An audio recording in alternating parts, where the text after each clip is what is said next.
Uma era de ensino, uma nova geração, onde tudo é possível, tudo pode acontecer. O que era impossível para muitos conquistar, hoje basta um clique para realizar. Você vai com o ensino à distância voar, alcançar tudo que um dia jamais pensou ser possível conquistar.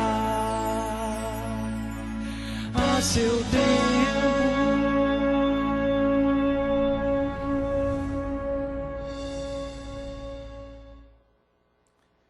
Boa noite, meus caros alunos, candidatos, colaboradores e todos que estão agora no Polo, que estão no site verificando esta palestra que nós vamos proporcionar a vocês.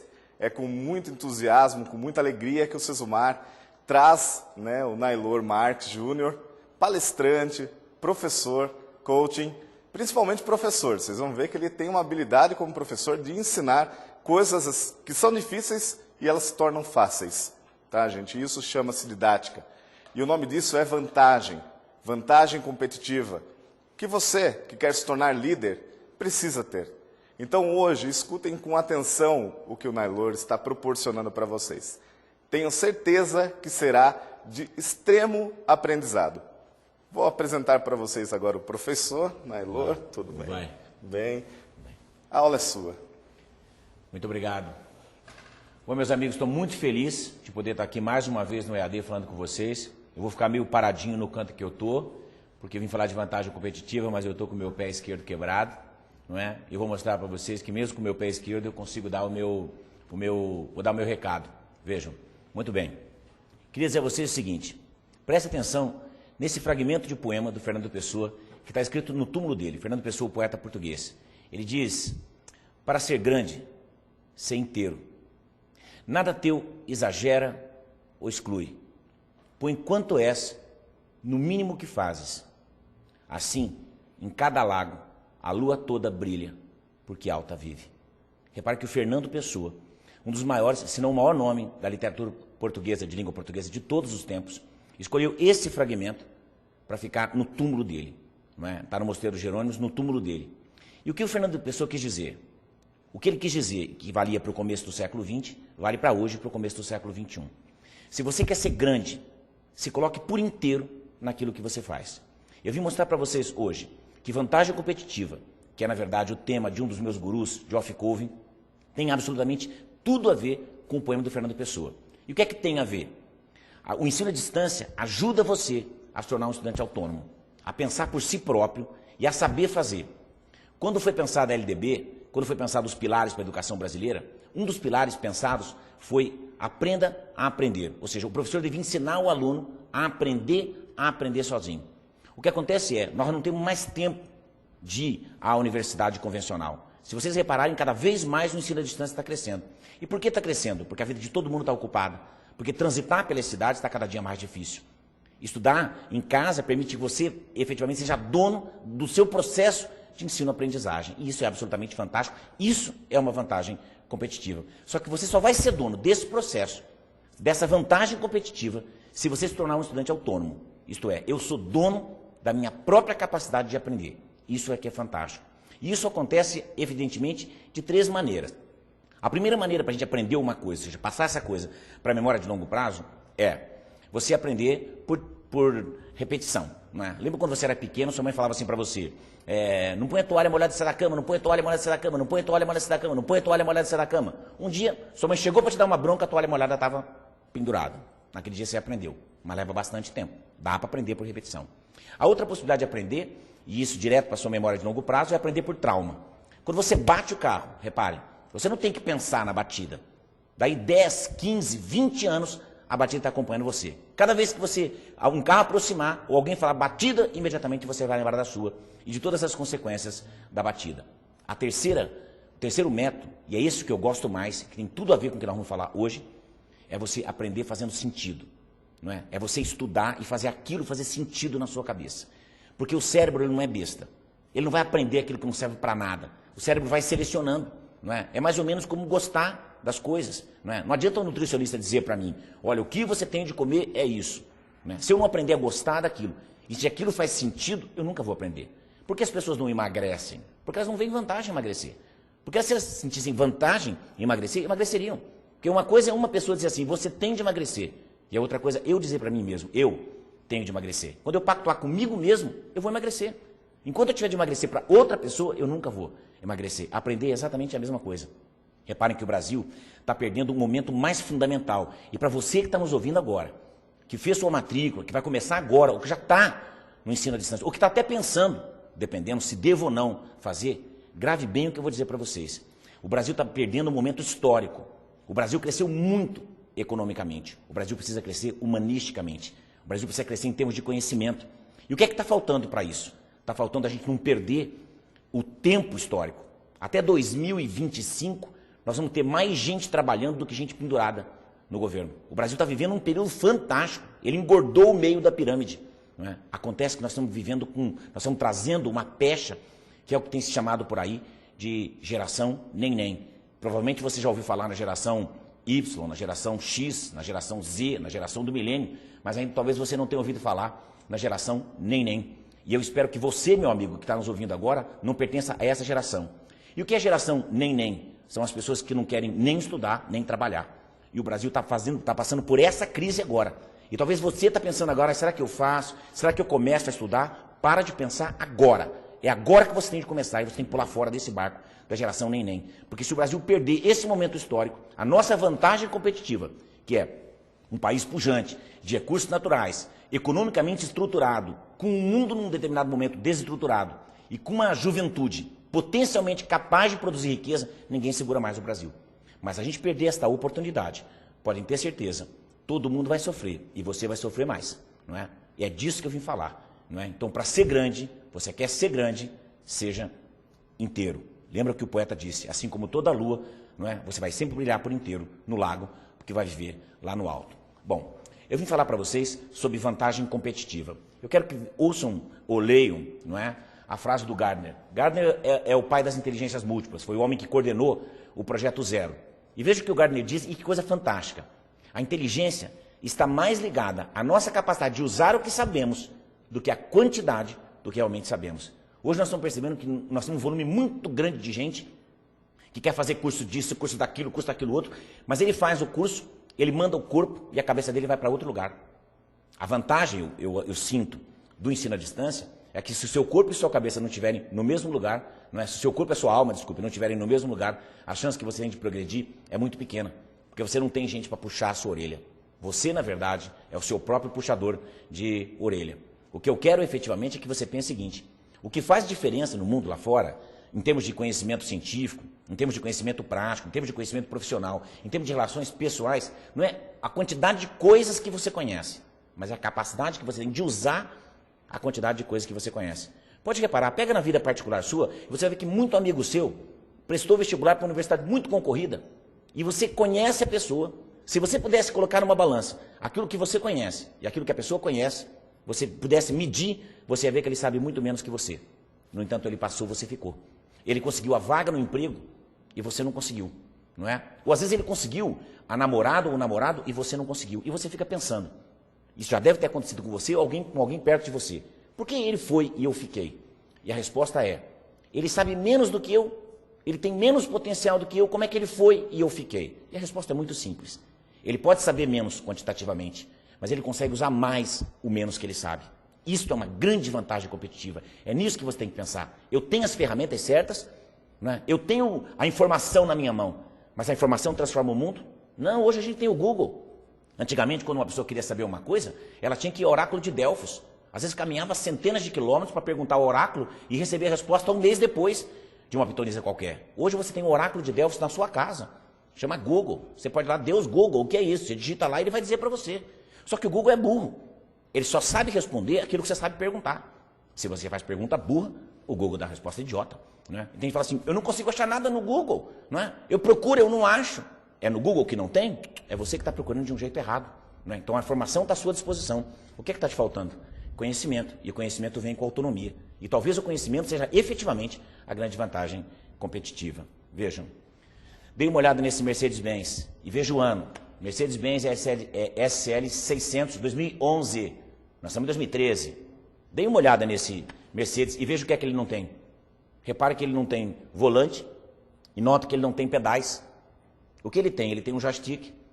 Na verdade, isso apareceu numa feira de carros, mas é de 2011. Você está olhando para o carro do futuro. A pergunta é, se esse carro tivesse à sua disposição hoje, você saberia dirigir? Provavelmente não, mas seu filho de 7 anos, sim. Mas seu irmãozinho de 7 anos, sim. Porque ele está acostumado a lidar com o joystick. Esse é o futuro, você está olhando para o futuro. Agora, o futuro não vai mudar, porque você não consegue compreendê-lo, porque o mundo não está nem aí para a gente. O mundo não quer saber se você consegue acompanhar ou não consegue acompanhar. E é isso que aí é feita a exclusão. Muita gente fala assim, a lei protege o mais rico. A lei não protege o mais rico, gente. A lei protege aquele que pode pagar o melhor advogado. Porque o Código Penal, no artigo 121, diz matar alguém, pena de 6 a 20 anos. Ele não diz embaixo, não é? A linha 1, se você for pobre, não é? A pena é de 15 a 30. Se você for rico, a pena é de 2 a... Não diz nada disso. Ele diz matar alguém, pena de 6 a 20 anos. Não é? O que distingue um ir para a cadeia, o outro não? A capacidade de pagar um bom advogado. Não é? Então, repare que é a qualidade do advogado que faz a diferença na interpretação de lei. Não é a lei em si. A lei é a lei, ponto final, dura lex, sed lex. A lei é dura, mas é lei. Não é? A gente só vai flexibilizar de acordo com a nossa capacidade de lidar com isso. Presta atenção. Você está olhando para essa foto do futuro. Vejam. Agora, o que você pensa que vai ser o futuro já é presente. Nesse caso, 2011, já é passado. Daqui a um tempo, a gente não vai ter que perder a habilitação. Daqui a um tempo, a gente vai ter que entregar a nossa habilitação, porque a gente não será capaz de dirigir o carro que entregarem para a gente. Então, pensa se isso não vai acontecer com você. Isso vale para o carro, vale para absolutamente tudo. Bom, sua inteligência está voltada para qual mundo?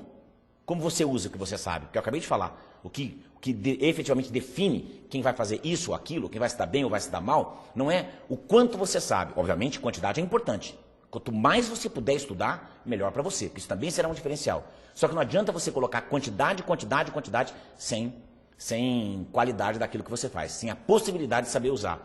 Então pensa bem se você está equacionando a quantidade de informação que entra com a sua cabeça e a capacidade que você tem de fazer uso dessa informação. Isso é muito importante, porque tem muita gente também que sabe um monte de coisa e as ideias da pessoa não saem nunca da cabeça dela. Não é? Uma ideia genial na sua cabeça equivale a um diamante de 30 quilates, de 300 quilates no fundo do oceano. Não é? Não vale absolutamente nada. Bom, vamos entrar em vantagens competitivas. Dê uma olhada para essa tela, meu amigo, e procure o número 6. Rapidamente procure o número 6. Encontrou? Quem encontrou, parabéns. Estão vendo o número 6 aí? Destacado? Maravilha. Se você encontrou o 6, encontre agora a letra N. Encontraram a letra N? Se você não encontrou, não tem problema. Olha a letra N aí. Está destacada aí no meio. Viu agora? Está feliz por ter visto a letra N? Puxa, é verdade, eu tinha visto. Ah, eu não tinha visto. Eu vi, não tem problema. Viu o N? Então encontra para mim a letra I. Conseguiu ver a letra? Não é? Ah, eu vi, eu acho que... Se você não viu, não tem problema. É sempre assim na vida. Se você não viu, não tem problema. Você perdeu esse ônibus, daqui a pouco tem um ônibus. Não é? Se você perdeu aquele, daqui a pouco tem outro. Um dia talvez não tenha mais ônibus, você não tenha mais perna para esperar. Mas não importa, né? Porque a sua vida não é a minha. Não é? Estão vendo a letra I aí? Muito bem. Você viu a letra I? Então agora vamos complicar um pouquinho e tente encontrar duas letras B. Repare que toda hora o exercício é o mesmo. Não é? Encontrou a letra B? Não encontrou? Não tem problema. Então as duas letras B destacadas aí. Bom, e aí você vai perguntar, você vai ficar toda hora mostrando? É uma aula de pegadinha? Foi uma charadinha que você veio fazer? Eu vim mostrar para vocês uma coisa. Olha, preste bem atenção. O que há de comum? Eu mostrei 4 enigmas para vocês. E a pergunta que está na sua tela é: o que há de comum nos 4 enigmas? E o que isso tem a ver com a prática deliberada? Mas você não ia falar de vantagens competitivas? O que é prática deliberada? A prática deliberada é o que, na verdade, faz a gente estabelecer e reforçar uma vantagem competitiva. Prática deliberada é, eu quero praticar. Deliberada é aquilo que eu faço com a intenção de fazer. Então, eu pratico com a intenção de praticar. Eu não estou só aqui para praticar. Eu estou praticando, mas com a intenção de praticar. Eu sei o que é que eu estou fazendo. E preste bem atenção, praticar não quer dizer repetir. Tem gente que pensa que repetir e praticar são a mesma coisa. E é isso que é a prática deliberada, é isso que é a vantagem competitiva. Do Geoff Colvin vai mostrar que é diferente. Bom, está aí a solução do nosso enigma. O que os 4 enigmas têm em comum?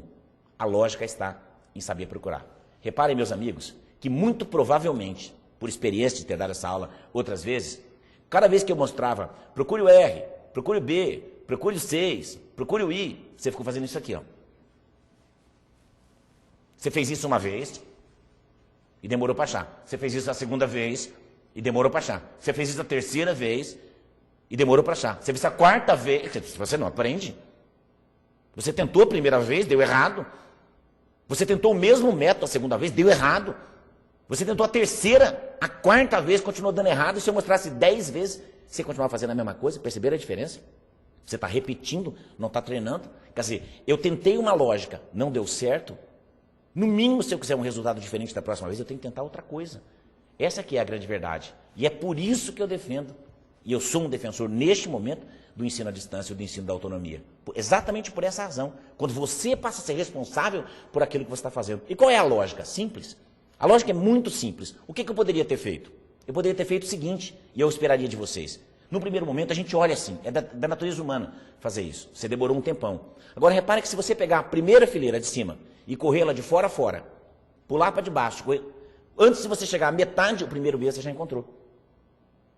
O primeiro B você já encontrou. Vamos continuar seguindo essa lógica. Sigo a linha até o final, passo para a terceira, passo para a quarta. Quando eu chegar na metade da quinta, antes da metade da quinta, eu já encontrei o segundo B e morreu.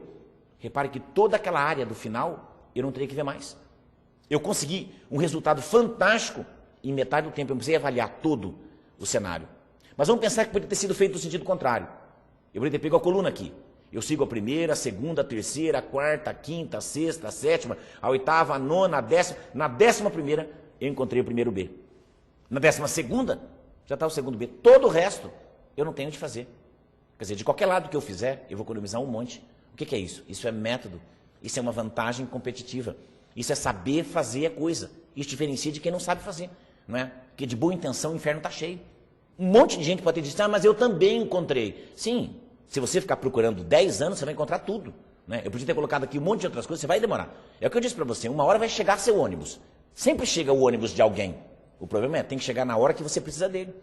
Um dia você vai aprender a fazer aquilo, mas pode ser que demore tanto tempo que a hora que você aprender já não sirva mais. Essa que é a verdade. Agora já foi. Não é? É a mesma coisa que correr uma maratona.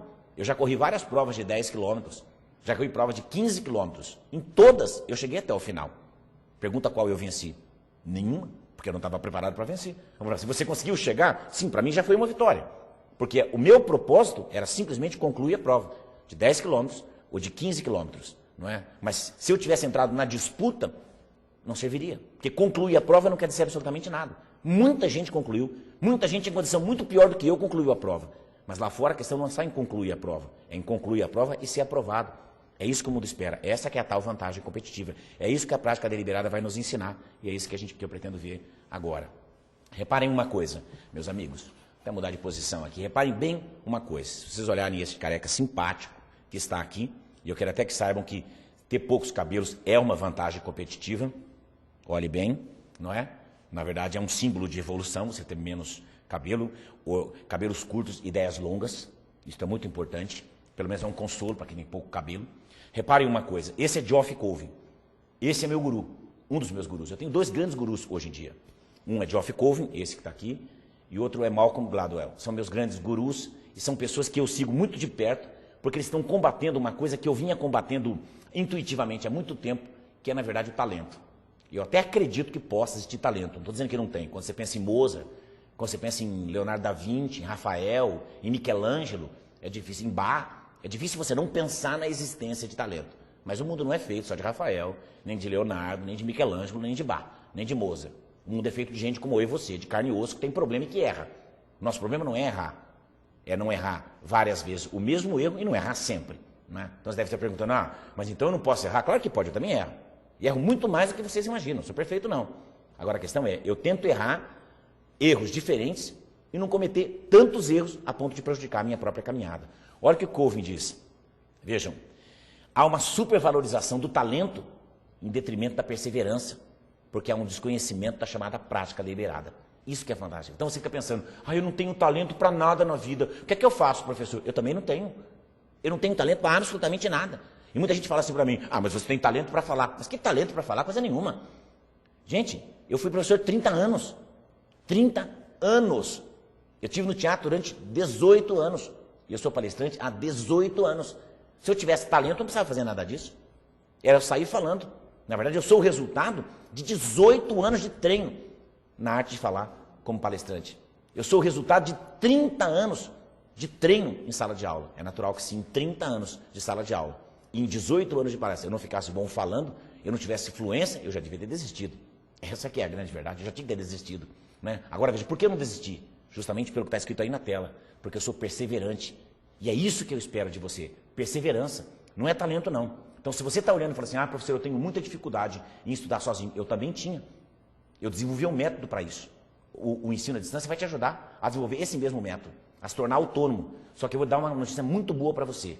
Depois que você aprender, é uma vez só. Serve para tudo na sua vida. Então, a autonomia tem isso de vantagem. Custa você ganhar. Mas à medida que você ganha, é para sempre. Para qualquer coisa que você for fazer. Para aprender a mínima coisa, para aprender uma nova língua estrangeira, para aprender um outro tipo de trabalho, né, uma outra profissão, para você migrar de área. Depois que você aprendeu como é que faz uma vez sozinho, você vai poder fazer sozinho para sempre. Vamos ver o que é prática deliberada? Muito bem. O mundo nos paga por duas coisas. Por qualidade e por raridade. Se eu puder deixar um só conselho para vocês hoje, eu queria deixar esse conselho. Grave para sempre isso a fogo na sua memória. Vocês serão pagos lá fora por duas coisas. Pela qualidade daquilo que você sabe fazer e pela raridade daquilo que você sabe fazer. Não adianta o seu trabalho ter extrema qualidade se ele não tiver raridade. Você não será pago. A resposta é muito simples. Veja quantas vezes um diamante brilha mais do que um cristal de rocha. Um diamante não brilha milhares de vezes mais polido, depois de polido, do que um cristal de rocha. Se você der polimento a um cristal de rocha e der polimento a um diamante, você pode ter certeza que o diamante não vai virar infinitas vezes mais do que um cristal de rocha. Então por que o diamante vale tanto e o cristal de rocha não vale nada? Será só pela impureza da pedra? Será só pelo brilho? A resposta não é essa. A resposta é pela raridade. Há poucos diamantes no mundo e há muito cristal de rocha. Essa é a diferença. Por mais qualidade que esse cristal de rocha tenha, ele nunca vai ter preço no mercado, porque ele existe em abundância. Então pensa naquilo que você está fazendo, no curso que você escolheu, a profissão a que você se dedica, as coisas que você faz lá fora. Por que você não recebe a remuneração que você precisa? Mas eu sou um profissional tão bom, mas eu sei fazer coisas tão interessantes, por que não pagam aquilo que eu acredito que eu valho? Porque provavelmente tem mais uma dezena, uma centena, milhares de pessoas que podem fazer aquilo que você faz tão bem quanto você faz, ou que é pior, melhor do que você faz. Então por que eu pagaria para você? Pense nisso. Isso tem que estar no seu coração, para saber se a escolha que você fez é a escolha correta. E se não está na hora de você mudar de rumo. Eu gosto de pensar uma coisa, porque eu não sei quem é que está me ouvindo efetivamente. Pode ter gente que está me ouvindo que tem 16, 17 anos. Pode ter gente que está me ouvindo que tem 70, 80. Eu até espero mesmo que tenha do outro lado alguém me ouvindo que tenha 70 anos. Dizendo assim, professor, eu estou querendo estudar agora, começar uma profissão agora. Será que eu posso? Você deve. Meu amigo, preste bem atenção, todo mundo está me ouvindo aqui. Ninguém que está me ouvindo vai morrer com menos de 120 anos. Se você fizer um requerimento, você não morre. A não ser que você morra por uma bala perdida, não é? E não sei nem porque chama bala perdida, devia chamar bala achada. Porque repara que uma bala perdida sempre encontra uma pessoa. Eu não sei porque chama bala perdida. O cara quer matar alguém, atira para cima, vai matar alguém. Não é? Às vezes o cara mira e erra, não é? Pode ser perigoso, por exemplo, se for mulher, por exemplo, sei lá, namora um goleiro do Flamengo, pode ser uma coisa perigosa, não é? Pode ser perigoso você arrumar uma namorada que queira conversar por partes com você. Isso pode ser perigoso. Mas tirando isso, tirando um atropelamento, um tiro, não é? Tirando isso, nós vamos ver com 120 anos. A medicina está evoluindo demais. A biomedicina está evoluindo demais. A farmacologia está evoluindo demais. Ou seja, nós vamos conseguir ver mais, nós estamos vivendo mais. Antigamente você não conseguia encontrar uma pessoa de 100 anos. Hoje há mais de 100 mil no Brasil que tem mais de 100 anos. Não é? A gente viu agora, não é? Pessoas morrendo com 104, nós vimos Dona Canoa com 105 anos. Não é? Nós vimos o Niemeyer morrendo com 104 anos. E eles são de outro mundo, de outro tempo, de outra geração. Você, meu amigo, vai morrer com 105, 115, 120 anos. E se você tem 16, 17 anos, você vai morrer com 150. A pergunta é, o que você vai fazer com tanta vida? O que é que você vai fazer com tanta vida? Então, se você tiver 70, comece o seu curso. Se você tiver 80, comece o seu curso. Se você tiver 150, comece o seu curso. Você vai ter muita coisa para fazer com isso ainda. E se você não tiver muita coisa, pelo menos vai se divertir. Porque saber é sempre muito divertido. Né? Saber é muito divertido. É sempre muito melhor do que não saber. É gostoso você ir a um lugar e alguém perguntar uma coisa e você saca a resposta. Você olha e você compreende, não é? Porque senão você fica o quê? É a mesma coisa que você olhar uma placa escrita em japonês se você não fala japonês. escrito em russo se você não fala russo. Quando você começa a entender russo, você fala, não acredito que era isso. Assim é quando você aprende uma língua estrangeira, assim é tudo. Né? Agora, por exemplo, que eu estou com meu pé quebrado, eu vi, por exemplo, como um pé faz uma falta danada. Não é? E eu estava subindo aqui as escadas do estúdio e foi uma coisa fantástica. Eles me colocaram um robô que me trouxe até aqui. Eu fiquei assim, eu nunca teria tido essa experiência existencial de andar com o robozinho, quero até andar mais, porque eu fiquei feliz, estou pensando em quebrar outra perna para vir andar depois mais com o robô aqui. Quer dizer, isso era uma coisa que eu não conhecia do limite da acessibilidade, porque para mim até hoje a acessibilidade era rampa. E por que eu achava que era rampa? Porque eu nunca precisei. A partir do momento que eu precisei, eu descobri que já tinha tecnologia disponível. E aqui onde eu estou, para me trazer, para poder falar para vocês. Veja que é isso. Quer dizer, o futuro está lá fora. Ele já começou há muito tempo, só que a gente não sabe. A gente só sabe quando você encontra, topa com o futuro. Então pensa, o que você está fazendo? Olha para o futuro. Tem qualidade? Tem de ter sempre, porque o mundo exige qualidade. O Brasil hoje está fazendo o quê? Está trazendo trabalhadores de fora. Não é? Nós estamos vendo a presidente Dilma, não é? Liberando, o ano passado foram 100 mil licenças para as pessoas trabalharem no Brasil. E quantos você acha que serão esse ano? Ou o ano que vem? Muito mais. E por que está liberando? Porque não tem mão de obra qualificada. Emprego tem de sobra. O que não tem é gente de qualidade para fazer. Só que daqui a pouco nós vamos ter muita gente de qualidade. Em alguns setores nós temos muita gente de qualidade. E quando você tiver muita gente de qualidade, o que vai acontecer com o salário? Ele vai cair, porque vai faltar raridade. Hoje nós temos pouca gente de qualidade, e obviamente se tem pouca gente de qualidade, você tem muita raridade. E se tem muita raridade, os salários vão subir. Tente procurar emprego para fazer qualquer coisa e você vai encontrar. Só está desempregado no Brasil hoje quem não pode ou quem não quer trabalhar.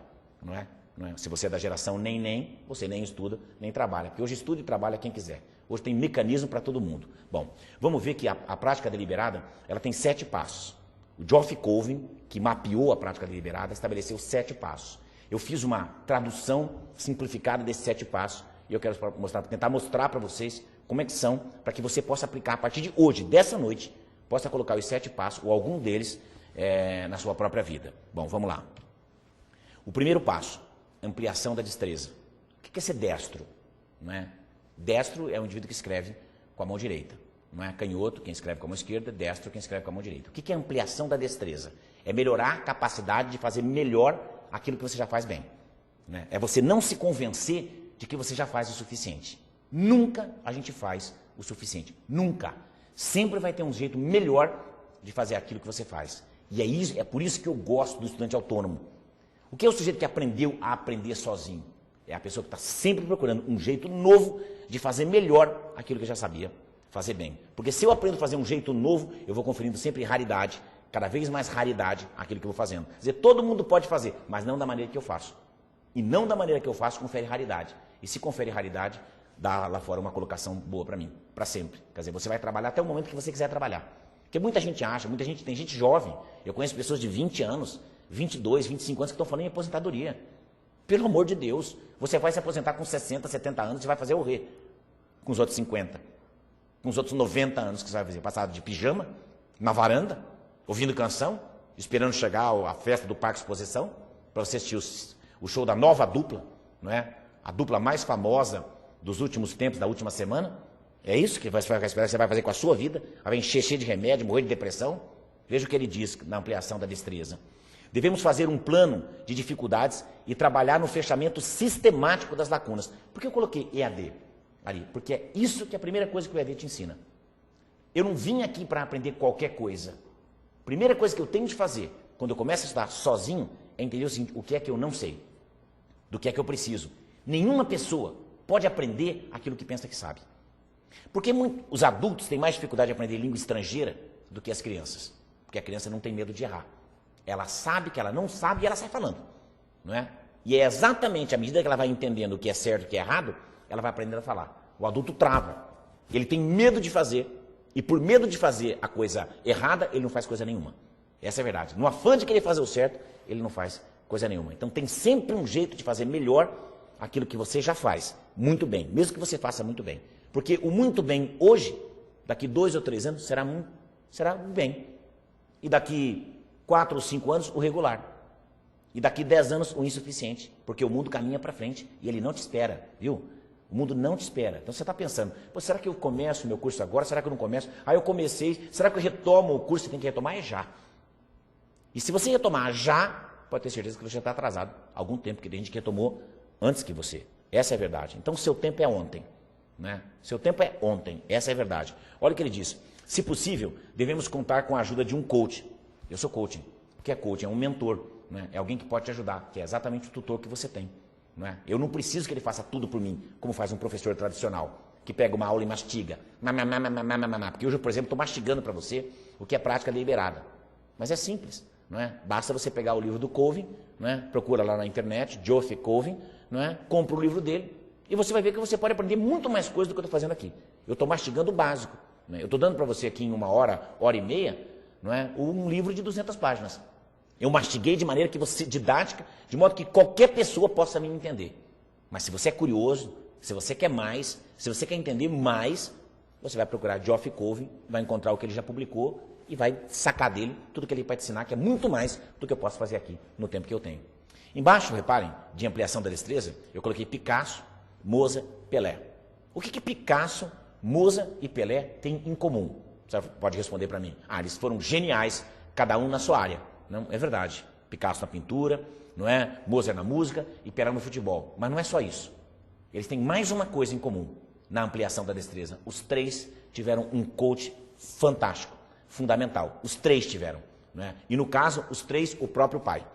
Veja como a importância da família é importante. Veja como a importância da família é fundamental. É fundamental. Então, para você estudar em casa, não basta falar assim, eu vou me matricular e vou estudar em casa. É preciso que você tenha a cooperação da família. Então, se a família está me ouvindo aí, se você está me ouvindo aí, você é da família, você é mulher, você é filho, não é? Você é marido, você é namorado, a sua colaboração é fundamental. Você tem de colaborar, tem que entender que o momento de estudar é sagrado. Você não pode vir toda hora oferecer um chá, oferecer um café, perguntar uma coisa, querer ver o que está passando na novela.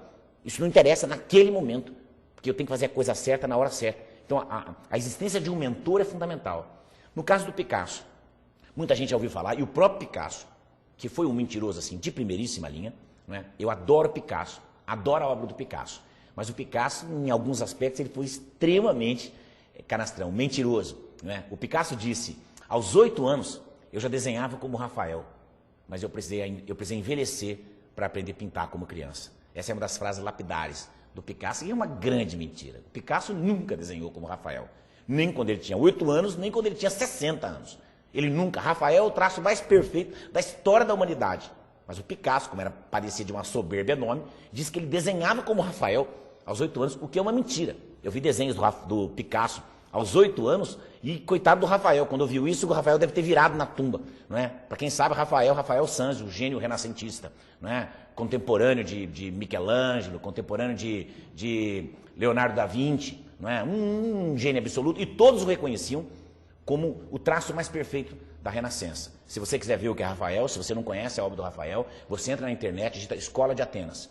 É um afresco que está na Biblioteca do Vaticano e você vai ver uma coisa fantástica. E bem no centro da Escola de Atenas, você vai ver 2 filósofos, porque todo mundo grego está lá. Você vai ver no centro 2 filósofos, né? Platão e Aristóteles. E você vai olhar na cara do Platão e vai ver a cara de Leonardo da Vinci. Você vai olhar no rosto do Aristóteles e vai ver Michelangelo. Foi uma homenagem que o nosso Rafael fez a 2 gênios que ele admirava. Então, olhe lá e depois olhe Picasso, no que o Picasso tem de melhor. E você vai ver que nem de longe, o Picasso pintou como Rafael. Mas ele foi Picasso, eu não estou desmerecendo o Picasso. Só estou dizendo o seguinte, aos 8 anos, ele não pintava como Rafael. O que acontecia? Sabe-se hoje que o pai do Picasso, que também era um pintor mediano, de mediano para fraco, frustrado, fazia quadros e dava para o menino assinar. Claro, para um homem de 40 anos, aquele quadro era ridículo, mas para um menino de 8 era fantástico. E aí começou a fama. E a partir da fama, de jovem prodígio, o Picasso começou a se desenvolver. Claro que foi um grande estudioso, era um homem talentosíssimo, admiro pra caramba, mas é bom a gente entender que a coisa não foi feita dessa maneira. O pai trabalhou muito, incentivou muito o Picasso, ajudou muito para o Picasso se tornar quem ele foi. O que aconteceu com Mozart? Não é? Quem já viu o filme Amadeus, não é? Do Milos Forman, que é belíssimo, vai conseguir entender não só a presença do pai, mas como a presença do arcebispo de Salzburgo, não é? O arquiduque de Salzburgo, que era, na verdade, não só o mentor, mas também o mecenas do Mozart. Todo mundo diz assim, o Mozart compôs a sua primeira sinfonia completa aos 9 anos. Sabe-se que isso também não é verdade. Hoje, o pai do Mozart era um músico mediano, ele compunha e o menino assinava. Ele ajudava. Para um homem de 40 anos, aquilo era uma coisa, seria mais uma música. Mas para um menino de 9, aquilo era absolutamente fantástico. Quem conhece de música, estudando o estilo do Mozart, adulto, estudando o estilo do Mozart, criança, sabe que há uma diferença. Obviamente, porque não era ele quem fazia aquilo, pelo menos não sozinho. Eu não estou tirando a genialidade. Eu estou dizendo que a presença de um mentor, desde cedo, Mozart era genial? Era genial. Ele tinha uma inteligência musical muito desenvolvida? Tinha mesmo, mas estudava música 14 horas por dia, orientado por quem sabia, por quem entendia de música. A presença do coach. E o Pelé é a mesma coisa. O Pelé voltava do treino e ia fazer o quê? Jogar futebol com o pai dele, que também era um jogador mediano de futebol. Não é? Mas no lugar dele sair, pegar a sua Ferrari, como muitos jogadores de futebol fazem, ir para festa, onde tem cana, tem cachaça, onde tem, em alguns casos, droga, onde tem prostitutas, o que ele ia fazer? Ele ia jogar bola. E o Pelé disse isso. A diferença entre mim e as pessoas dessa geração é que quando eu terminava o treino, eu continuava batendo bola. Porque eu jogava futebol, porque gostava de jogar futebol. Então tem uma arte. Então quando a gente vê, porque hoje as pessoas falam tanto do garoto Neymar? Porque na verdade, com todos os defeitos que ele tem, e eu não quero discutir isso aqui, ele tem, né? Quando ele pega a bola, ele gosta de brincar com ela. Jogar é uma diversão. Mais do que fazer gols, mais do que ficar famoso, mais do que ganhar dinheiro, jogar é uma diversão. Não é? Eu não entendo de futebol, mas o pouco que eu vi do Neymar jogando, não é? Você vê que é alguém que está brincando, ele está dançando com aquela bola no campo. Você só faz isso se você tiver prazer, entende? Me desculpe quem é de outro time, que não gosta, eu não sei nem de que time ele é. E também não importa. A grande questão é, porque não me interessa futebol, eu só estou falando da pessoa em si e do que ele faz. Isso é ampliação da destreza. Eu não quero ser melhor do que ninguém, eu quero ser melhor do que eu mesmo. Eu não quero que você seja melhor do que ninguém, até porque é errado querer ser melhor do que os outros. O certo é você querer ser melhor do que você mesmo, todo dia. Bom, vamos adiante. Segundo passo. Qual é o segundo passo? Olha só. Desmontar, entender, repetir. Presta atenção. Desmontar. Ou seja, qual é a minha dúvida? Onde é que eu tenho dúvida? Tem gente que fala assim, eu não entendo nada de biologia. Aí vai conversar com o professor de biologia, ele começa a falar, o professor fala assim, não, isso eu já sei. Aí ele fala outra coisa, ele fala, não, isso eu já sei. Aí ele fala, você falou que não sabia nada? Quer dizer, por que muita gente não aprende? Porque a pessoa sequer sabe o que é que ela não sabe. Então, o primeiro passo, você quer aprender, você quer melhorar, identifique quais são suas dúvidas. Então não diga assim, eu não sei nada de uma coisa. Alguma coisa você tem que saber. Não é possível, alguma coisa você tem que saber daquilo. Então separe o que você sabe do que você não sabe e foque no que você não sabe. Bom, segundo ponto, entender. Porque se você entende, eu disse no começo, vai direto para a memória de longo prazo. Porque aquilo faz sentido para o seu cérebro. Se você entende, vai para a memória. Se você não entende, você decora, faz a prova e amanhã você não sabe mais. Alguém disse aqui, um professor universitário, um pensador brasileiro disse, no Brasil, as provas finais são finais mesmo. Ou seja, o cara faz a prova, tira a nota, se perguntar para ele um mês depois aquilo que ele caiu na prova, ele não sabe mais. Alguém que tirou 10, fazendo a mesma prova um mês depois, talvez tirasse 6. Por que isso acontece? Pode acontecer por duas razões. Porque a prova foi mal elaborada e não avalia aquilo que tinha que avaliar, mas na maior parte das vezes, independente da prova, eu não tenho conhecimento perene daquilo. Eu sabia aquilo naquele momento e depois eu não sei mais. E por fim, repetir. Mas eu só posso repetir, e isso é prática deliberada, quando eu já entendi. Então isso é diferente, isso é treinar. Quando eu repito aquilo que eu entendi, eu consigo aprender. Quando eu repito por repetir, não é? Reparem que os alunos falam assim. Veja se você não passou por isso na escola. 5 vezes 5, 25, 5 vezes 5, 25, 5 vezes 5, 25, 5 vezes 5. O que é 5 vezes 5? Primeiro não existe. 5 vezes 5. A gente aprende a falar isso. 5 vezes 5, não existe isso. Se você para e fala devagar, você vai entender que são 5 vezes 5. Ou seja, 5 vezes o número 5. E o resultado dá 25. Por quê? Por que eu digo 5 vezes 5? Porque eu quero encurtar e não tem que fazer 5 mais 5 mais 5 mais 5 mais 5 igual a 25. Ora, 5 mais 5, 10, mais 5, 15, mais 5, 20, mais 5, 25. Para eu não ter que fazer todas as vezes essa enorme operação de adição, eu encurto, vejo fazendo uma multiplicação. 5 vezes o número 5 dá 25. O cara fala assim, ah, é isso. Quando o aluno entender isso, ele já entendeu o que é tabuada. Eu me lembro de meu filho na escola, um dia ele estudando para uma prova, e ele dizia o seguinte, eu encontrei ele em casa, ele fazia isso. Ele tinha, sei lá quanto, 10 anos, não sei, 11 anos, não me lembro, mas ele dizia, eu memim comigo, eu memim comigo, eu memim comigo, eu memim comigo, tu te ti contigo, tu te ti contigo, tu te... Eu falei, o que você está fazendo? né? Eu tenho prova de pronome. Não, tudo bem, esse dentista tem prova, mas por que você está fazendo? Pai, eu estou decorando. Não me atrapalha. Eu, me, mim, comigo, eu, me, mim, comigo, eu, me, mim, comigo. Mas por que você está fazendo isso? Porque isso vai cair amanhã. A professora vai colocar assim, eu, mim, comigo, no meio eu completo me. Se a professora colocar eu, me, mim, eu completo comigo. Mas para quê? Para que você está aprendendo isso? Porque vai cair na prova. E eu perguntei, o que é um pronome? Eu falei, não, isso não vai cair na prova. Eu perguntando o que é um pronome. Você está decorando eu, me, mim, comigo e não sabe o que é um pronome, para que está decorando? Porque isso não vai cair na prova. Para que eu vou saber o que é um pronome se ela não vai perguntar? Ela não vai perguntar o que é um pronome. Não, mas eu não estou dizendo que ela vai perguntar. Só estou dizendo que se você entende o que é um pronome, você vai entender o que significa eu, me, mim, comigo. Não é? Aí eu falei, um pronome é aquilo que você coloca no lugar do nome. No lugar de eu chamar você de Diego, eu chamo você de você. Veja, eu digo você, você sabe que é você. Você entrou no lugar do seu nome. Não entrou não, é um pronome. O que entra no lugar do nome. Ótimo. Né? Há os pronomes que entram no lugar das pessoas. São pronomes pessoais, que são esses que você está aprendendo. E os pronomes que entram no lugar das pessoas, os pessoais, eles são de dois tipos. Os pessoais do caso reto, que se dirigem diretamente à pessoa.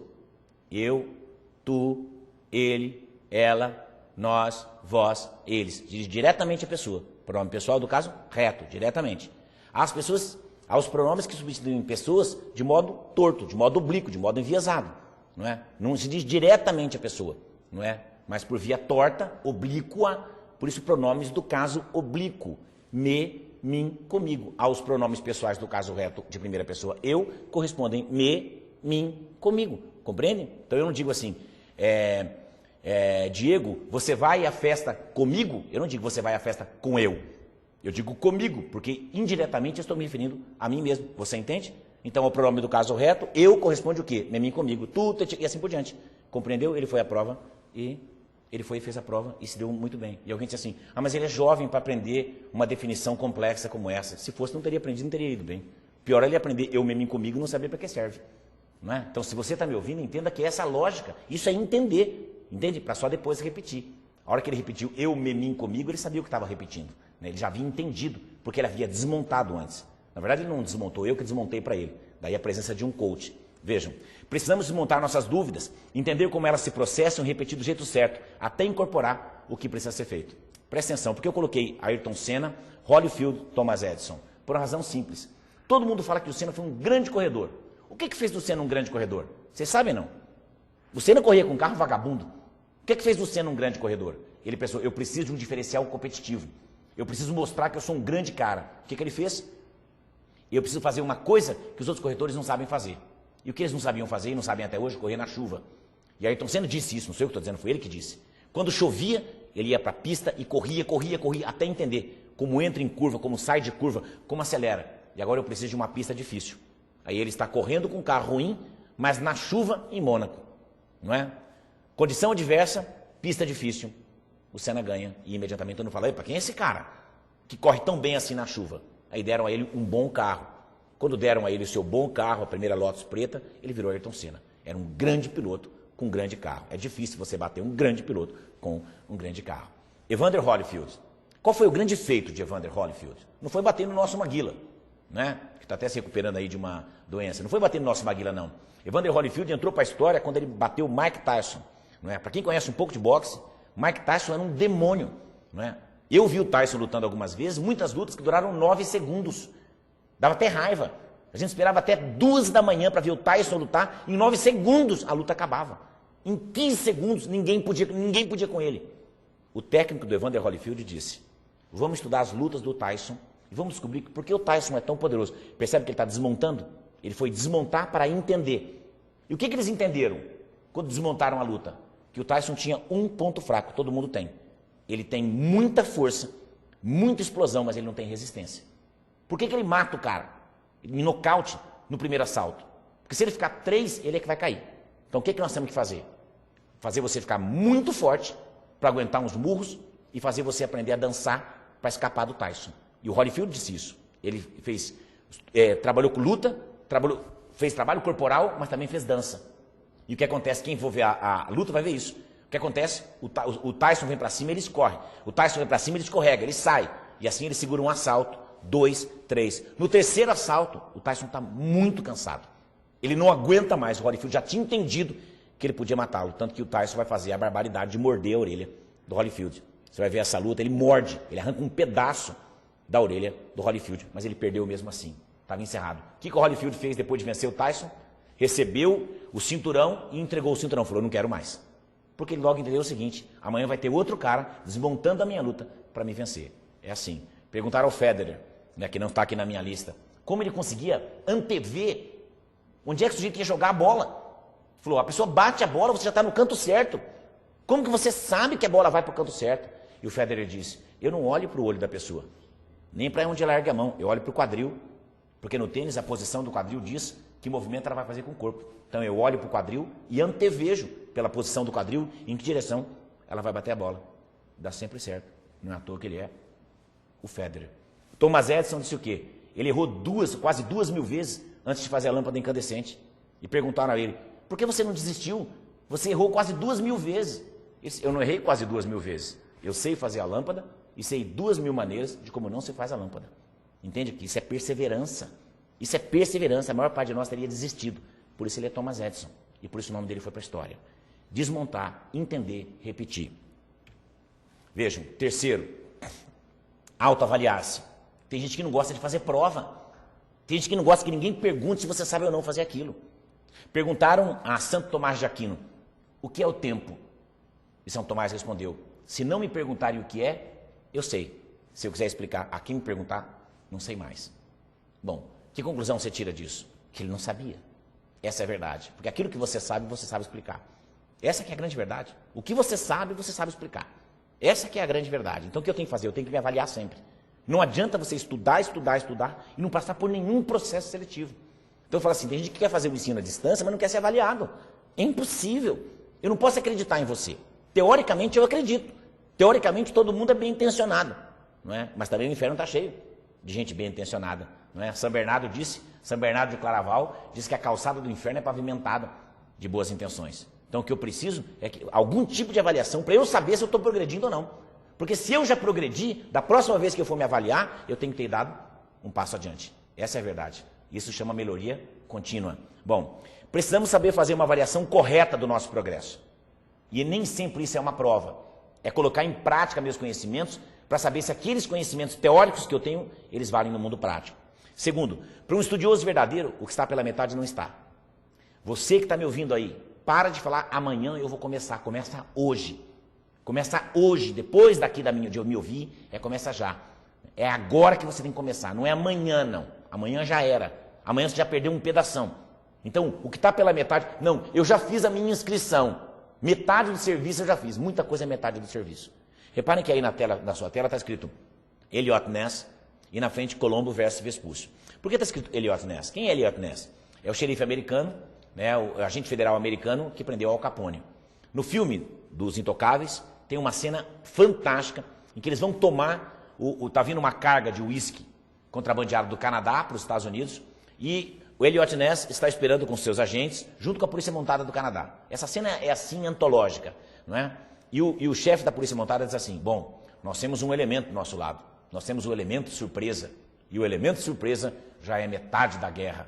E o Eliot Ness vira para ele e fala assim, muita coisa é metade da guerra, nós precisamos ganhar a guerra inteira. E é verdade.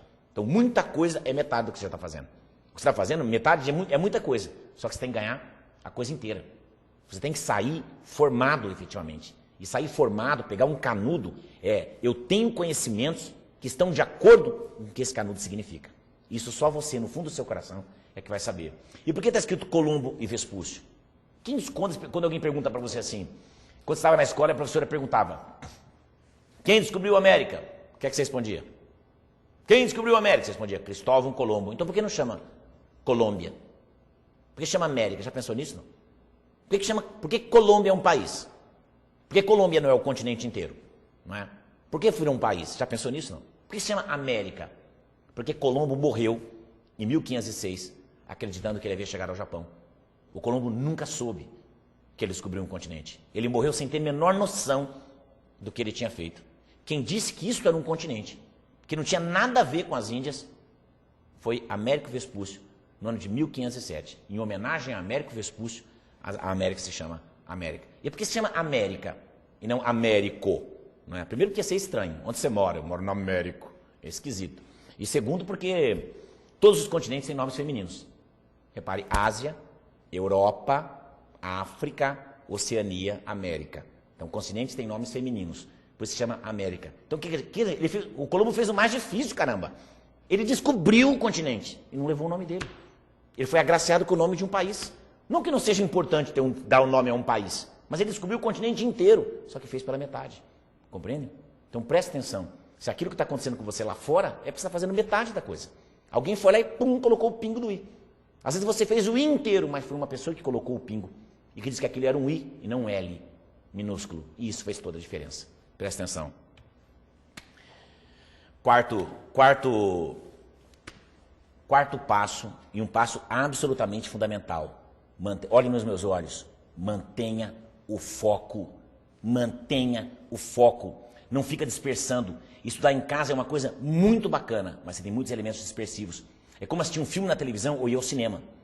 Então, ao mesmo tempo que te dá uma autonomia, ela também te dá responsabilidade. A autonomia vem com a responsabilidade. Você é responsável por você. Então diga para sua mãe, para o seu marido, para sua irmã, para sua mulher, para os seus filhos, agora eu vou estudar. Essa é a minha hora de estudar. Você tem que estabelecer isso. É um pacto pedagógico que você faz com a sua casa. É um pacto social, um pacto familiar que você faz em casa. Isso é manter o foco. Não adianta. É como muita gente trabalhando em casa. Os home workers, o que eles estão fazendo? Ah, eu não vou trabalhar na empresa, vou trabalhar em casa. Eu tenho amigos que trabalham em casa, não é? E o cara se veste. Ele põe paletó, gravata e vai para o escritório. Por quê? Não é? Exatamente por isso. Porque é um pacto que ele está fazendo. Senão você imagina toda hora vir uma criança, pai, quero falar com você. Uma mulher, será que você precisa tocar o telefone? Presta atenção. Você nunca vai conseguir fazer isso. Porque a autonomia te dá a responsabilidade. É quando você tira a habilitação. Quando você tira a sua habilitação. Você pode dirigir um carro. Mas o que é que te pede? O que é que pede que você tenha? Responsabilidade. Hoje nós estamos vendo as pessoas apertando a lei seca. Por que tem que apertar a lei seca? Né? Justamente por isso. O jeito quer dirigir, mas ele quer dirigir bêbado 190 km por hora. E quer que todo mundo diga que está tudo bem, quando não está. O cara fala, eu sempre dirigi assim, tudo bem que você sempre dirigiu assim. Só que o dia que você matar alguém, o que você vai falar? Aí a pessoa comete um crime, ela quer responder por homicídio culposo, sem intenção de matar. Como? Como? Né? Agora a gente está vendo que os juízes não estão acatando mais o homicídio culposo. Na pior das hipóteses ou na melhor das hipóteses, estão dizendo dolo eventual. Mas para o direito, quem está me ouvindo aqui, que entende um pouco de direito, sabe que dolo é dolo, não importa se seja eventual ou direto. Dolo direto é quando você sai com a intenção de matar. Dolo eventual, para quem não entende, é quando você não tem intenção de matar, mas assume o risco de matar.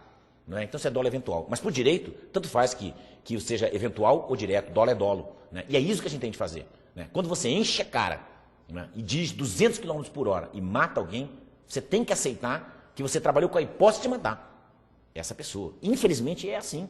Não é? Nós vimos ano passado em Santa Catarina, um sujeito que vê um radar, ele estava a 180 km por hora e freia o carro, quando viu que ele ia ser multado. Aí ele lembrou que ele não podia correr, não podia dar 180. Aí ele freia, o carro escorrega, ele vai para outra pista e mata uma família toda. E mata uma família inteira, isso quer dizer o quê? Ah, eu sinto muito? Como você vai dizer eu sinto muito para uma outra família, para o resto da família que sobreviveu? A gente não pode dizer. Infelizmente é assim. Não é? A gente quer um país melhor, mas não quer leis que funcionem. O brasileiro diz, o Brasil não presta, e ele exclui ele e a família dele. Está errado, entende? Você quer um país que presta, tem que ser um país para todo mundo. Por que as pessoas não usam cinto de segurança? Porque o cinto chama cinto de segurança. O cinto tinha que chamar cinto para a sua segurança. Aí a pessoa entender. Você quer andar sem cinto? Pode andar. Você não será multado. Só que se você sofrer um acidente, você terá que pagar o SUS. Você não será atendido de graça. Não terá.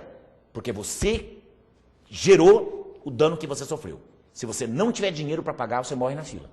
Agora está todo mundo morrendo na fila, porque nós estamos enchendo o SUS com gente que inadvertidamente cometeu acidentes de trânsito. Entende? Isso é uma coisa importante. Então, infelizmente, a pena tem que aparecer. R$ 1.900 é pouco ainda.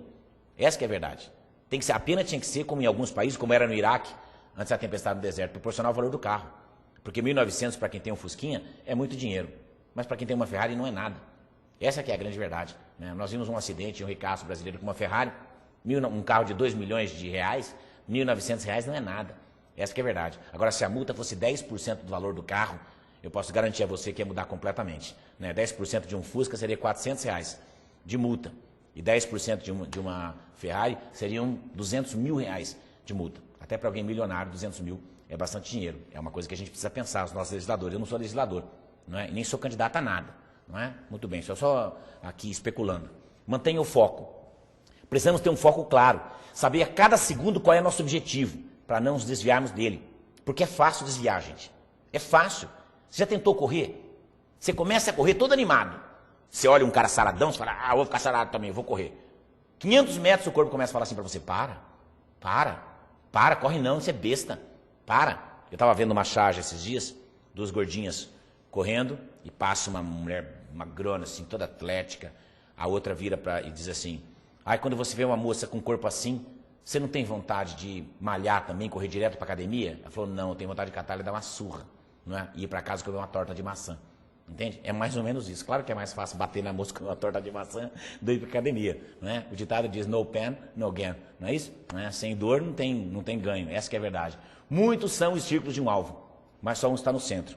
Reparem que eu coloquei aí, Phelps e Mark Zuckerberg. Né? Eu não vou nem explicar nada de Zuckerberg, porque todo mundo já está cheio de Facebook. Todo mundo sabe muito bem quem é Zuckerberg. Não é? Agora, o que acontece com o Zuckerberg? Qual era o foco dele? Quem viu o filme A Rede Social sabe disso. Não é? Eu quero me relacionar com pessoas. Ele não imaginava fazer o Facebook ficar milionário. Ficar milionário foi uma coincidência. Ficar milionário foi só a consequência dele ter mantido o foco. Quero criar uma rede. Quando ele criou a oportunidade, ele falou, putz, nós botamos a mão numa mina de ouro. E aí, pum, aconteceu o que aconteceu. Agora, reparem que o Zuckerberg teve uma ideia genial e não teve a segunda. Muita gente compara o Zuckerberg com o Steve Jobs. O Steve Jobs tinha uma ideia legal a cada 3, 4 anos. Não é? O Steve Jobs teve a ideia do Facebook aos 20, ele já está com 27, 28, não apareceu a segunda ainda. A outra ideia genial foi comprar um Instagram, comprou por 1 bilhão e hoje vale 400 milhões. Ou seja, foi uma ideia péssima. Né? Foi uma ideia péssima. Essa que é a grande verdade, pelo menos naquele momento, na supervalorização. Mas não interessa, não estou aqui falando mal do Zuckerberg, não é? Até porque ele tem alguns milhões, bilhões, a mais que eu. Ele deve saber alguma coisa que eu não sei. Mas a questão não é essa. Reparem que no vídeo de vocês têm um círculo.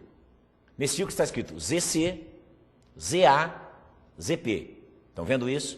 O que é ZC? É zona de conforto.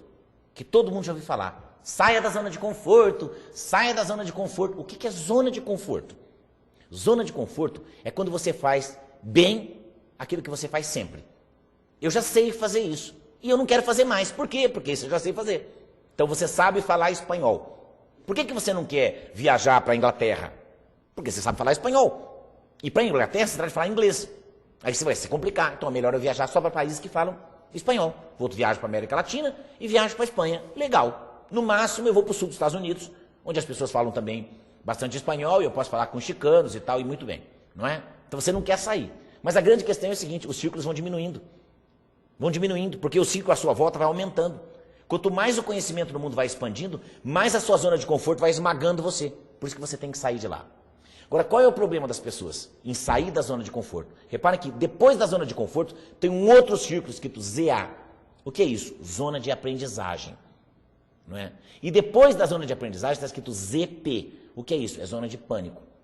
Qual é o problema das pessoas não quererem sair da zona de conforto? Por exemplo, eu sou um sedentário, supondo, não faço nada, não corro, não faço exercício, não faço nada. Alguém fala assim, você tem que correr. Aí eu resolvo sair da minha zona de conforto, que é ficar sentado em casa, assistindo televisão e tomando cerveja. E quando eu saio para correr, eu já quero correr 10 quilômetros.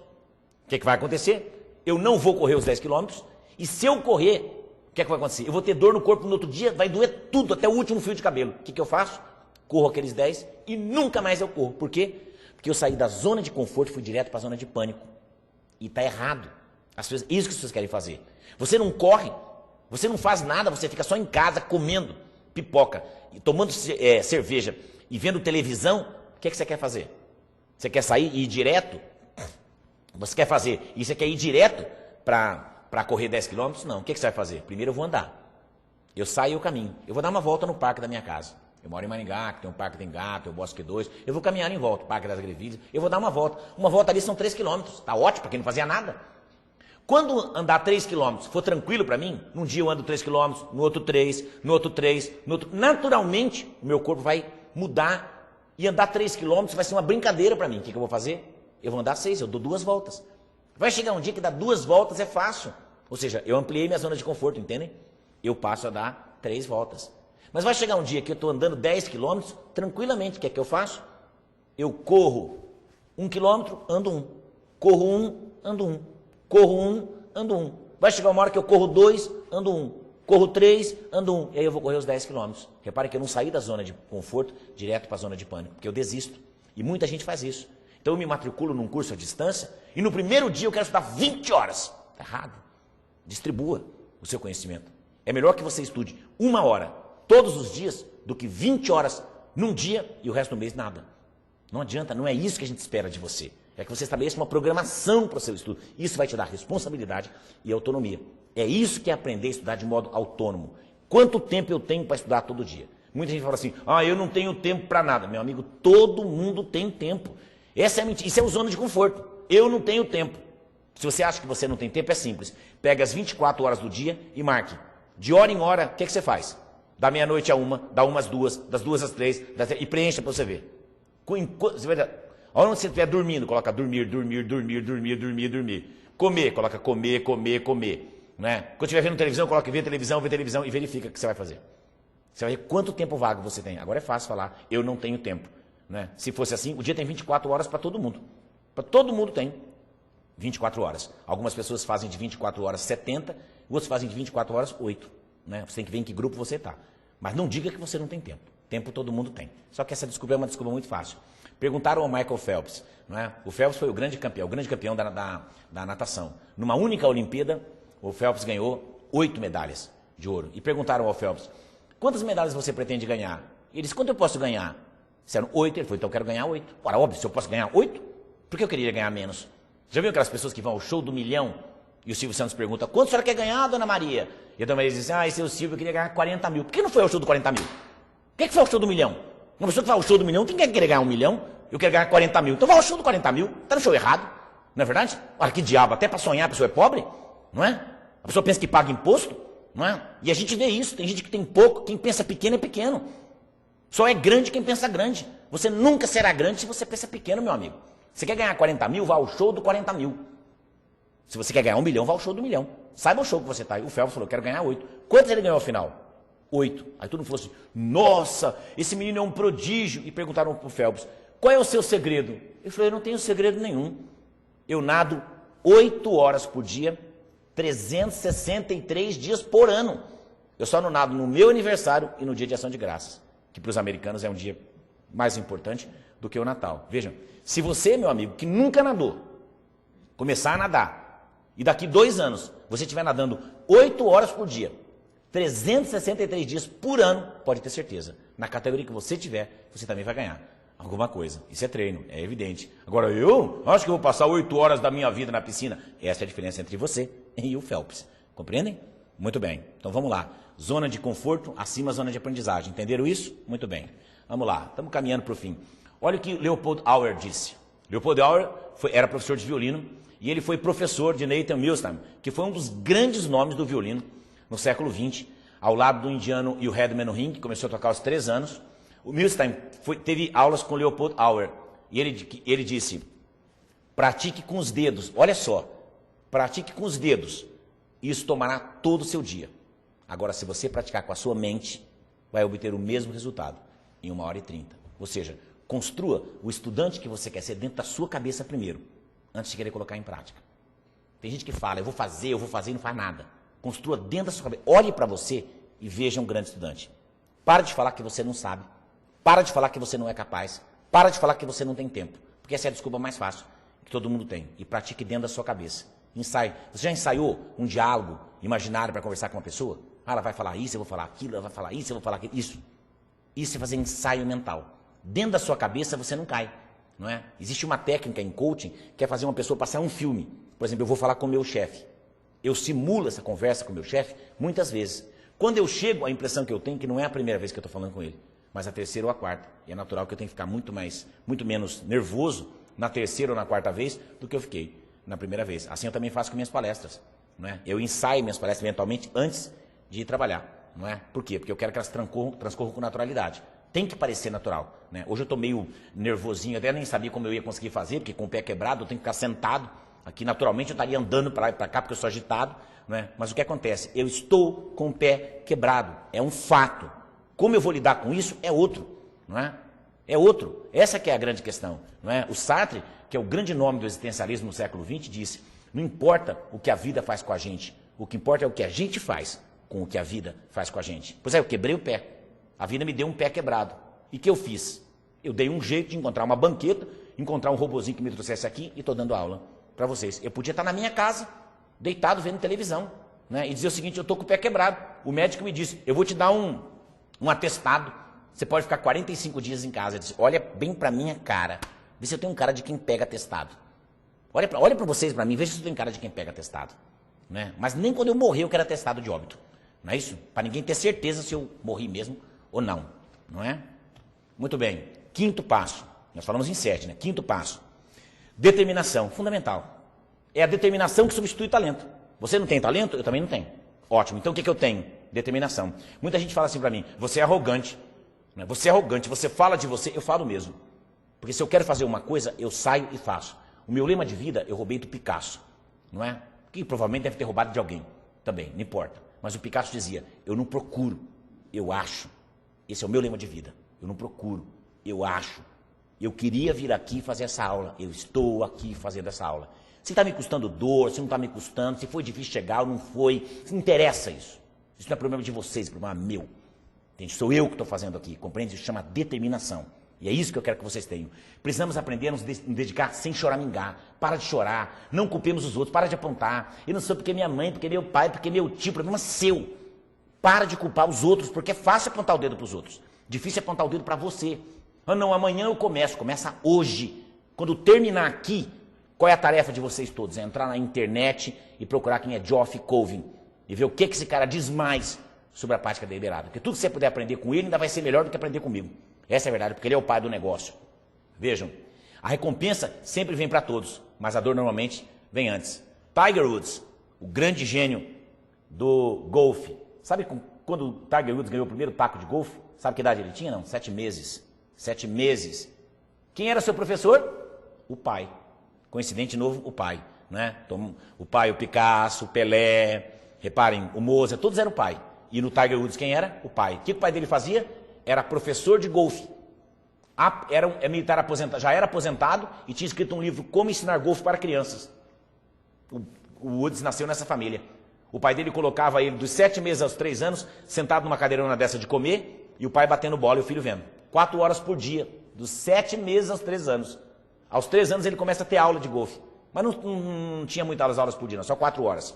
Podia 3 anos, 4 horas por dia. Aos 5, ele já tinha um professor profissional de golfe. E o pai abria os braços com um alvo branco e um alvo preto. E dizia, acerte a bola no alvo branco, acerte a bola no alvo preto. Você vai bater até acertar. Se a bola acertar em mim, você vai apanhar. Muita gente fala assim, nossa, o cara é um gênio. Mas veja a infância que ele teve. Você gostaria dessa infância para você? Você lembra da infância do Michael Jackson? Quem já viu a história do Michael Jackson? O cara foi Michael Jackson, é verdade. Mas ele pagou o preço dele. Você quer pagar o seu? Pensa que preço você quer pagar. Machado de Assis é a mesma coisa. Negro, mulato, para ser politicamente correto, não é? Mulato, favelado, em plena escravidão, pai analfabeto, pintor de parede, mãe analfabeta, empregada doméstica, ficou órfão aos 2 anos de idade, começou a trabalhar aos 5 anos. Agora, o cara era mulato, em plena escravidão, ele era favelado, ele tinha pai analfabeto, mãe analfabeta, ele ficou órfão aos 5 anos, ele não frequentou nenhuma escola regular, ele ainda era gago e epilético. Veja, o cara tinha tudo contra ele. E o cara se tornou Machado de Assis, o maior prosador do século XIX. Ele é reconhecido como o maior prosador das Américas do século XIX. Mas eu vou dizer uma coisa para vocês, modestamente. Se o Machado tivesse escrito em inglês, eu não tenho nenhuma dúvida, ou em francês, ele seria o maior prosador do mundo do século XIX. Balzac, que me desculpe, não é? Ele seria o maior prosador do século XIX, se ele pudesse ter escrito. Tanto que o Machado é honrado no mundo inteiro. Ele não ficou pensando, eu sou mulato, eu sou favelado, queria um programa para eu entrar, não sei das quantas, não fez nada disso. Ele foi à luta, se transformou naquilo que ele se transformou, naquilo que ele é, um gênio, não é? Coincidentemente mulato, coincidentemente de origem humilde, não é? E Jack London é o escritor americano que também trabalhou pra caramba, foi abandonado pelo pai, trabalhou em tudo, comeu ração, trabalhou em mina de carvão. Jack London, não é? Jack London. o grande contista. Se você quer conhecer mais do Jack London, provavelmente você já viu um filme chamado Caninos Brancos, que é belíssimo, é Jack London. Bom, esse aqui, olha só, esse é Domenico de Masi, sociólogo italiano, coincidentemente careca também, deve ser algum sinal. Né? Olha o que ele disse, o futuro não pertence ao acaso. A quem pertence o futuro? A você. É a você que pertence. Quando você vai começar a construir seu futuro? Você vai começar a construir seu futuro agora. Agora, quando terminar a sua aula. Qual é a sua tarefa? Agora tem duas. Uma é procurar quem é Geoff Colvin, outra é procurar Domenico de Masi. Já vai estar em excelente companhia essa noite. Ah, mas eu só tenho mais 20 minutos, porque seja 20, que seja 10, que seja 5, não importa, tem que ser hoje. Vejam, sexto passo, penúltimo. Tem uma meta clara. Para onde você vai? O Colombo dizia, todo vento é favorável para quem sabe aonde vai.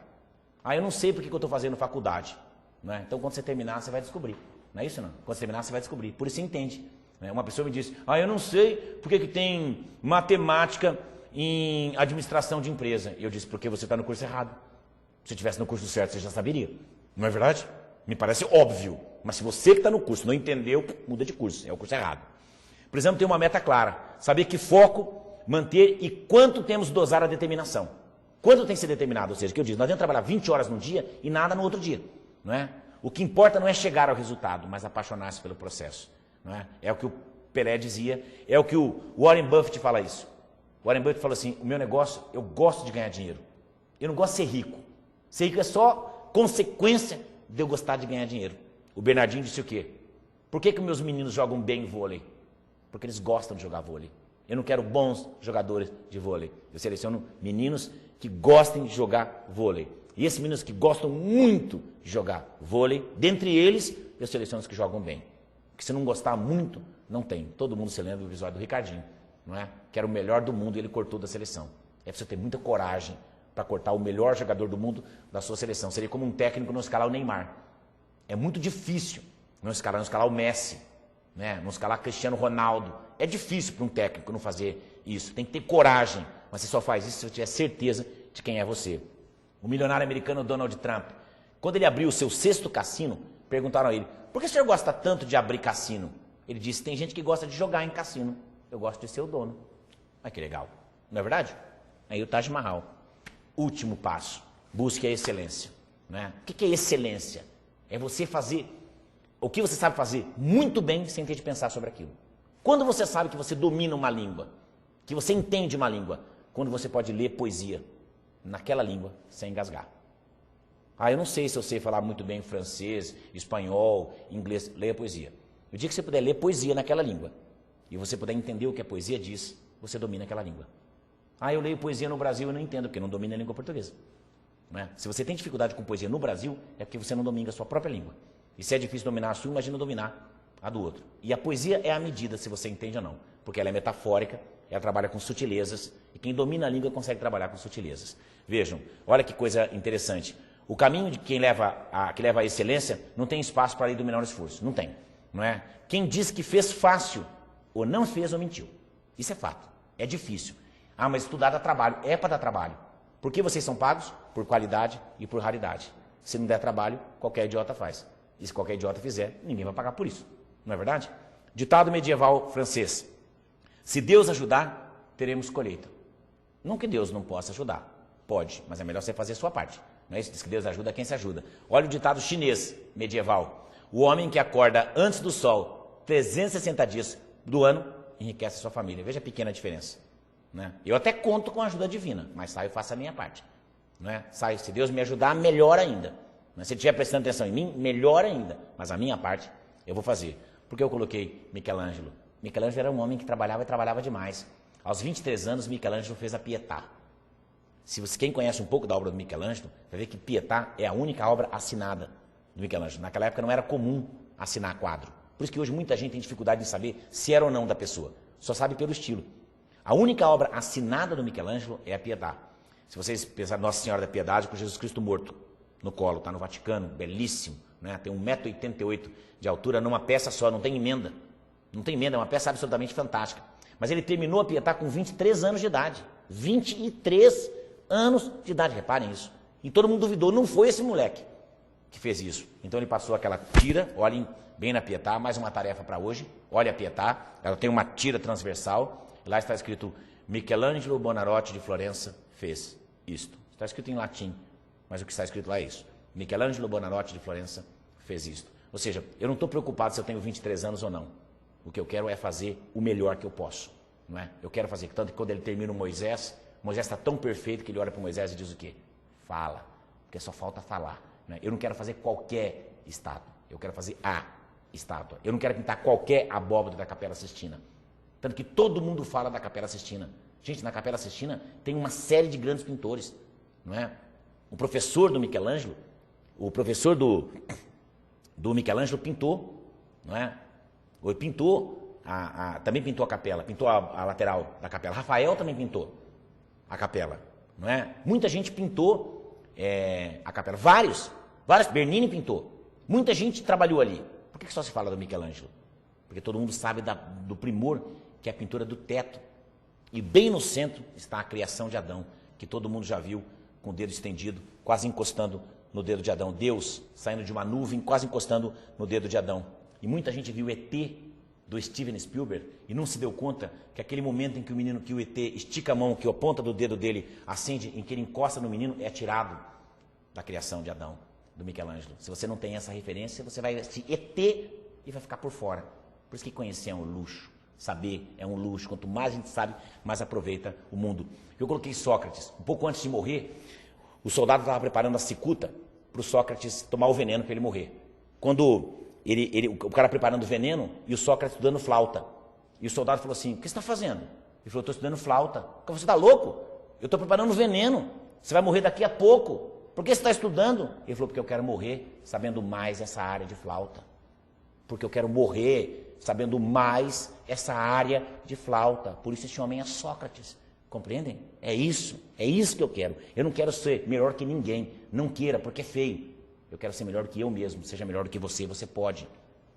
Olha só para encerrar, um estudante ocidental tem em média 5 minutos de paciência para resolver um exercício, que não entende. Vejam, um oriental tem 13, por isso eles estão tão bons em matemáticas. Não é? Os orientais já são preparados biologicamente para matemática, é mentira, eles são preparados psicologicamente. Tem outras razões linguísticas também, não é? Eles contam de um jeito diferente, eles não contam 7, 8, 9, 10, 11. O que tem a ver 11? Até uma criança entender que é 11, 12, 13, demora um monte, não é? Em japonês é 9, 10, 10 e 1, 10 e 2, 10 e 3, 10 e 4, 10 e 5, 10 e 6. É muito mais fácil, é muito mais lógico, não é? A gente fala 11. Até o cara entender que 11, 10, 11, 12, 13, 14, aí começa 16, 10 e 6, 10 e 7, 10 e 8, 10 e 9. É muito mais lógico, não é verdade? Mas não fui eu que inventei a língua que eu posso fazer. E por fim, as escolas americanas de excelência são chamadas KIPS, Knowledge Power Program, Programa de Aceleração do Conhecimento. E elas têm uma sigla, são públicas, e elas seguem uma sigla de 5 letras, que é SOFA, S-S-O-F-A. Veja como é básico, veja como é arroz com feijão. Sorria, ou seja, vai estudar alegre. E não assim, ai meu Deus, eu tenho aula hoje. Vai dar errado. Não é? Vai dar errado, o cara parece que vai dar aula, parece que está em matadouro, não é? Sente-se reto. Não é porque você está na sua casa que você vai ficar deitado na cama não, meu amigo. Senta na cadeira para estudar como todo mundo. Não, eu gosto de estudar deitado, eu não vejo o tempo passar, não vê porque dorme. Por isso que não vê, não é isso não. Quando terminou a aula, passou tão rápido, claro, você dormiu, não é isso? Minha mãe não falou, mas eu vou falar. Ouça. Você vai ver que eu estou dando aula para você agora, presta atenção em mim. Fica conversando, cutuca a pessoa do lado, conversa, não sei o que, levanta para ver novela. Perdeu, filho. Ouça enquanto o seu professor fala. Você tem uma série de aulas para você prestar atenção. Preste atenção. Está fazendo por você, não está fazendo por mim. F, faça perguntas. Você tem possibilidade de interferir, fazer perguntas, entrar nos chats para tirar suas dúvidas. Faça isso. E por fim, acompanhe com os olhos. Hoje você não pode me acompanhar porque eu estou parado aqui, feito uma besta. Mas o que acontece? Se eu caminho para um lado, acompanhe o raciocínio do professor. Essa é a verdade. E para encerrar, meus amigos, eu comecei com um poema do Fernando Pessoa e quero terminar com um poema da Helena Collodi, que eu sei que o Brasil inteiro está nos ouvindo. Helena Collodi foi minha amiga particular, uma das maiores poetas da língua portuguesa do século XX, uma mulher absolutamente fantástica, um ser humano fantástico, e se dedicou muito a escrever poesias de influência japonesa. Viveu em Curitiba e foi minha amiga durante 17 anos. Está aí mais uma tarefa de casa. Procure quem é Helena Collodi. Você vai descobrir um universo fantástico de poesia de língua portuguesa. E olha o que ela diz: Deus dá a todos uma estrela. Uns fazem da estrela um sol, outros nem conseguem vê-la. Meus amigos, isso diz que todo mundo nasce com uma estrela na testa. Todo mundo nasce, você também nasceu. Tem gente que passa a vida inteira e nunca percebe isso. Tem gente que percebe, mas não tem disposição para investir. Só tem gente que percebe, tem disposição para investir e transforma a sua própria estrela num grande sol. O meu desejo como professor, como ser humano, como brasileiro, como educador, é que todos vocês que estão me ouvindo hoje ou nos próximos dias, quando forem assistir o reprise dessa aula, descubram uma coisa: vocês nasceram com uma estrela na testa, não é? O desejo do Sesumar como um todo, da família toda Sesumar, é que vocês descubram o mais rápido possível que vocês nasceram com essa estrela na testa, que vocês tenham disposição para investir nessa estrela, que vocês transformem a estrela de vocês num grande sol, que seja o sol do sucesso e, se for possível, da felicidade também. Muito obrigado por terem me ouvido aqui. Uma nova geração, onde tudo é possível, tudo pode acontecer. O que era impossível para muitos conquistar, hoje basta um clique para realizar. Você vai com ensino à distância voar, alcançar tudo que um dia jamais pensou ser possível conquistar. A seu tempo